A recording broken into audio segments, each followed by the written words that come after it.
Look, if you're using the wrong type of audience targeting for your YouTube ads, not only will your ads not convert, they might not run at all in some instances. And of course, Google keeps changing the rules, it seems like every couple of months. So there's some things you need to be aware of to stay ahead of the curve so your ads continue to run, your campaigns continue to convert, or if they're not converting yet, actually convert in the future. Hey, I'm Jason, faith-based entrepreneur and marketing geek. Timestamps below, along with some other helpful links and resources, including a link to our YouTube ads playbook to help you with this audience research process, the best places to start, as well as what to actually say in your video to not only get views, but actually get clicks and action on your site. Now, when it comes to audience targeting, here are the options. We have demographics, life events, we have in-market, affinity, and then we can combine things and create custom intent-based audiences. So there's a lot we can do here, and most of them, depending upon your budget, you shouldn't bother trying to use in the first place, but we will go through all of them. Now, something to note here, if we were to take this list and then turn it into a reverse pyramid, you can see how broad or specific some of these audiences are. And depending upon your offer or how relatable some of these options are, you might find that you want to skip something like life events or demographics altogether and just focus on in-market, custom intent, or affinity audiences, or sometimes the reverse. But we will go through each one of these. But before we start, we have to answer the question, if we could only pick one, we're just getting started, which ones would we pick? Well, of course, we would pick in-market. I said which ones, and then I said one. So we would pick in-market, and then we would start creating something called custom intent, which we'll go through how to create in a little bit here. But that answers the question of, there are all these options. Where do I start? Just start with in-market, irrespective of what your goal is, whether you're trying to grow your channel or you are just trying to get some more leads and sales. In-market is a great place to start. And if you want to be adventurous, then maybe affinity once you know what ads are actually working pretty well. But before we get to that, let's go ahead and start off with demographics. So even though custom intent and in-market are my top picks for where to start, let's go ahead and just jump in to the ones that we're probably going to skip, just so you know the other options here. And of course, demographics is going to be the broadest one on this list. And when it comes to demographic targeting, we have 3 worldwide options and one that only applies to the US. So of course we have age, we have the 2 real genders, then we have parental status, and finally we have income brackets based upon US data. So if you're running ads outside the US, forget this last one because it's just not going to be helpful and apply because it's only based upon the United States. Now, as cool as it sounds to say, hey, I want to target moms over 40 who are in the top like 30 or 20% income bracket in the States, it sounds really cool in theory, but then when you actually run the campaigns, you'll find that you will hardly get any views or impressions, or your view count or your cost per view is astronomically high. And that's because the more things you check off here at this level, the more expensive your ads are going to be. And so what I recommend doing for whatever your business or channel is, only uncheck 18 to 24 because that age bracket probably isn't buying your products or services. And after that, just leave everything else alone because Google's automatically going to gather all this data for you. 3 or 6 months, come back and look and say, okay, you know what? It looks like females really do purchase more of our stuff, or it looks like people under 30 really don't like our stuff, right? And just let the data validate what you believe instead of trying to pay a premium before you know for sure that what your inclinations are of your audience. So that does it for demographic targeting. Really, it's not something you're going to use very much. The next one is life events. Now, life events is where Google has made this nice little list for us. I do it like this, it's over there. So this nice little list for us where we can essentially target people based upon a major life event. Now you can see here, these are pretty limited. Like this is all the events, right? So if they don't apply directly to your business, then just go ahead and skip it. Now our next targeting option, coming back to our pyramid here, that you're most likely going to test in the future, unlike the first two, is going to be affinity audiences. And this is where Google has grouped people essentially based upon their interests and hobbies. And so they are looking at the content and types of sites people are going to and inferring what they're interested in. And so unlike in market, which we'll get to in a moment, this is just based upon general interest. So this isn't saying they're looking to buy something right now. This is saying, as in a general sense, this person likes looking at websites about dogs, or this person likes looking at websites about homesteading or home decorating, right? So whatever their kind of general interests or hobbies are, whenever they pick up their phone and just start scrolling at night, that's what affinity audiences kind of represents. And so there are a lot of options in there.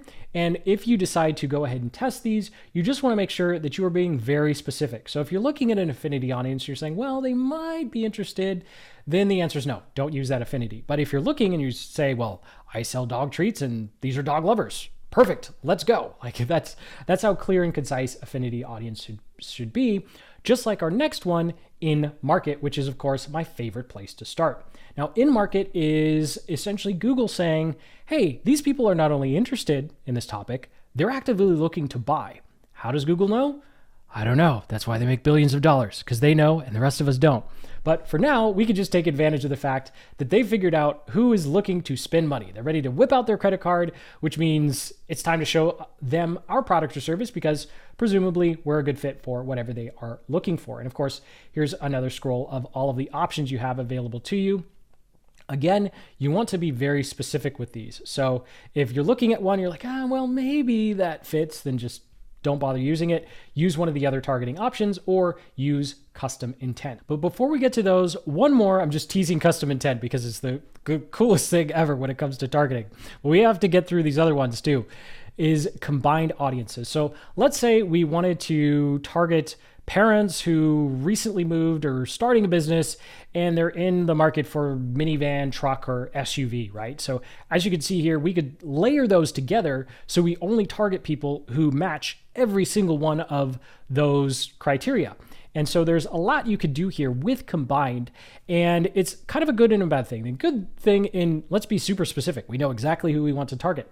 But it can also be a big trap because sometimes we can make assumptions like someone who just moved also has the money to buy a truck, right? Like that probably someone who took out a mortgage isn't like running off to CarMax or their local auto dealer to take out another loan for another big purchase, right? So we do want to make sure, and I'm of course being facetious, but we do want to make sure that we don't pigeonhole ourselves in Google until we know that those audiences work, which is why you want to use that broad targeting like affinity and in-market, and even test some demographic or life events, make sure that they work, and then start combining them together. So to do that, I'm going to jump into the Google Ads interface here. I'm going to click on Tools and Settings, and I'm going to click on Audience Manager. This is the same place to go when we set up custom intent. And of course, it's giving me a bunch of warnings. And we can go over here to Combined Segments. And we'll go ahead and click the blue plus button, New Combined Segment. We can give it a name, but then you can see here in the drop down, we can go ahead and start going through the demographics, affinity, in-market life events, and we can even use some of our custom segments, like based upon whether someone's watched a video on our channel or they visited some pages on our site. We can even start layering those in as well. And of course, there are a couple limitations here. You will find that not all life events, not all demographics show up in this particular interface. So you do want to double check and make sure. But for the most part, all affinity and all in markets will. So you can be really detailed and specific if you want to when it comes to who you're actually targeting. All right, finally ready for the best one out of all of these. Definitely save the best for last, but do start within market just so you get your campaigns up and running. And that's going to be custom intent. Now, this is just insanely cool. So there's two different ways this works. We could either give them both ways. We give them Google a set of keywords, but we can give them a set of keywords and target people based upon their interests around those keywords. So it's kind of like creating a custom affinity audience, or we could create an audience of people based upon what they've already searched in Google. So we can give them a list of keywords and say, hey, show my video ads to people who've made these searches recently on Google. And so either one, you're going to want to test both. But this is just one of those areas where you play with it a couple times and you realize just how awesome and detailed we can be. And unlike some of the other things where we get overly detailed with demographics or life events, these audiences are large enough where we're most likely not going to be paying an arm and a leg where we're saying moms over 40 in the top 20% bracket, and now we're paying 50 cents a view, versus what we can do here, we're still probably paying 15 to 30 cents a view. So it's really detailed, and we're not being overcharged for it. Super cool. So let's go ahead and say I am running a Facebook ads agency, right? So here are a couple of just different ideas I would go through. So first, I would think about keywords that someone who's interested in Facebook ads would be searching. Then I would think about different softwares or solutions they're already using. And then I might also think about, hey, who are they following, right? Who are some influencers specific to Facebook ads, right? And so we'd go ahead and make these nice little lists. You can make a list for yourself. And then we can go ahead and plug these in to Google Ads and actually create some audiences to target people inside of YouTube. I'm getting overly excited. Let's just jump back into the interface. So I'm going to cancel out of our combined segments here. So I've clicked on Tools and Settings, and I've clicked on Audience Manager, and then we're going to click on Custom Segments. And you can see here I have a couple, but we'll go ahead and create a new one. So we can click the blue plus button. I'll go ahead and drop in the name of the custom segment, and then I'll leave it on interest or purchase intentions.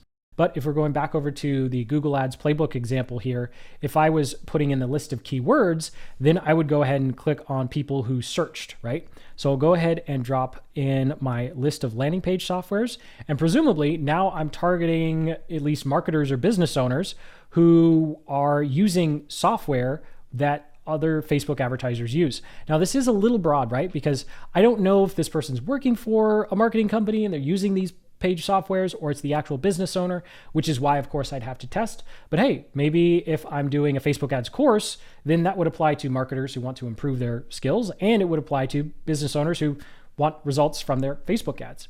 Now, something that's really ninja is you could actually go ahead and start typing in URLs if you use purchase intentions of login pages. And so shout out to Solutions 8. I believe that's the YouTube channel I saw this on. I was like, I've got to try that. It looks really cool.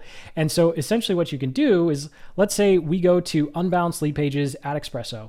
And instead of just putting in their names, we put login or sign in .unbalanced.leadpages.@Expresso, whatever the actual page is. And that's because in Chrome, remember that search, that URL box at the top is also the search box. So every time someone types in the URL and goes there, Google's also being able to see where they're going. And so presumably we would be targeting, oh boy, we would be targeting people who not only are interested in these softwares, but they're actually using these softwares.